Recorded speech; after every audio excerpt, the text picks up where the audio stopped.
panguna po ng aming tagapangasiwa, ang lahat po ng mga kapatid sa aming distrito ay bumabati sa ating pong tagapamahalang pangkalahatan, ang kapatid na Eduardo Manalo, at sa lahat ng mga kapatid sa buong mundo ng Happy 110th Anniversary!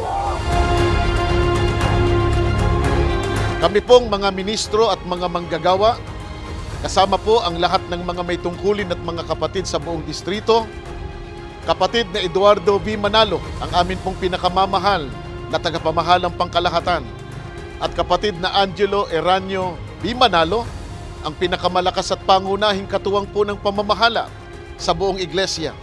At sa lahat po ng mga kapatid sa buong mundo, kami po ay bumabati ng Happy 110th Anniversary po!